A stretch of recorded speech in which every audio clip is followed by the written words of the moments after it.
Those of you who know me know that I'm not very comfortable around big birds, especially when they have large beaks and razor-sharp talons. But I think I did pretty well when I recently met Angel and spoke with Bridget Buford about these great raptors. Bridget Buford is with us, and it's nice to have you with us, Bridget. Yes, thank you very much. And we also have Angel, correct? Correct, Angel. Angel is a 15-year-old adult female bald eagle. All right. So I'm a little unnerved standing here because I'm looking at that beak and I'm like, that could probably make quick work of me. And do you ever get nervous holding these birds? You know, if you get nervous, then something's going to happen. So you just have to kind of go with it. And you know, these are trained birds, so they definitely are trained to do good behaviors. But Okay. This is also a wild animal, so they definitely can be unpredictable at times. But you know, through that training, they definitely are taught to show those good behaviors. The beak, not really the defense tool for this bird, not something that they're going to be catching and killing their food with. It's those feet that we're worried about at all times. And you've got them tethered pretty tightly. Yes, I have a tight hold of them, so don't worry. All right, very good. So tell us a little bit about Angel, how she came to be here at the Eagle Center. So Angel is an adult female who was found on the ground already injured. She was found by a Wisconsin wildlife biologist. She was taken up to the University of Minnesota Raptor Center where all of her rehab was taken. She did injure her left wing, and through that rehabilitation they found that she was a non-releasable bird. She can't support the long distance flight that she needs to survive out in the wild. And you can see it from this angle, it's just a little askew. It does, yeah. It does kind of hang a little bit different than the other. She has a lot of muscle damage, so that's really the big problem for her. All right. And so now she teaches adults and kids all about what bald eagles are. Correct, yep. She's just a great ambassador to teach people about what it is to be an eagle, the habitat they live in, and all the fun things that these birds do. So what is a fun eagle fact? I know I've mentioned this before. My girls were at a presentation years ago and they still remember that they can shoot their poop 6 feet. Correct, yes. Yeah, that's probably one of the best eagle facts that we always like to get in our programs. There she's going to show us some wings there. So she has about a 6.5 to 7 foot wingspan, so definitely a pretty impressive wingspan. But yeah, that's usually the and poop. I'm 6 feet tall, so that gives you a little. Yep, so definitely the poop fact is one of the more memorable facts about eagles that people usually remember.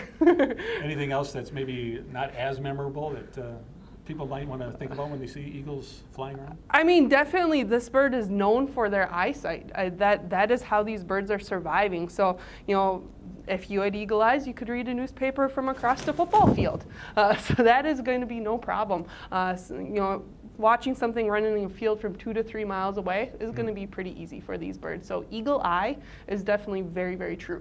That's incredible. And then I notice when you see them on film, their head kind of pivots, so they really kind of keep a great focus on Most their prey. definitely, yep. They have the ability to rotate their head 180 degrees each direction. So they have quite a few extra bones in their neck than we do, which allows for that extra rotation. Now along our area here, along the river, we see them quite commonly fishing. Do they ever miss a fish when they see one in the water? Do they ever miss a fish? Most definitely. This is definitely a fishing raptor, but they're not always the best fisher. They definitely do like to go after a lot of the dead and injured fish floating on top of the water, which makes it a little easier for them to catch, but definitely they do have quite a few misses too. Okay, because I guess I was always curious as to how many times they have to kind of cast their line, as it were, before they come home with lunch. Typically, they're going to be catching fish maybe 5, maybe 6 out of 10 times, where an osprey, another raptor, fishing raptor, usually catches fish maybe 8, maybe 9 out of 10 times. So that's why we don't have a lot of osprey in this area, just because we have all these eagles that will tend to chase them until they get their fish that fantastic fisher of an osprey catches. So. All right, very good. Now, I'm sure there are live eagles outside of the room here, perched in the trees. What do they interact at all with them? I'm sure they're aware that they're there. Most definitely. Again, using those eagle eyes, our birds have the wonderful chance of looking out those windows on a daily basis. They get a chance to watch all of the wildlife that's outside. And one of the best cool experiences that I think that the visitors get to hear is our birds actually vocalizing and interacting with those other birds outside. She is actually probably our most vocal bird here. So she's kind of a loudmouth. So she does like to vocalize anytime she does see another one of those bald eagles eagles flying by. Yeah, we were here last month. I remember hearing her screeching quite loudly. Yes, yes, it's usually a daily occurrence. And then also, they were outside this morning when we got here, enjoying the lovely weather. It was snowing when we taped this, and is that something I imagine they probably look forward to and expect? Most definitely. It's a chance for them just to kind of have some quiet rest and relaxation time before their busy workday starts, because they're on the clock when they're inside teaching people. That's how they earn their fish, but we also want to give back to them and also have that chance to just kind of relax and kind of have that quiet time to get them ready for the day. So definitely they do get to go outside on a daily basis to enjoy that time.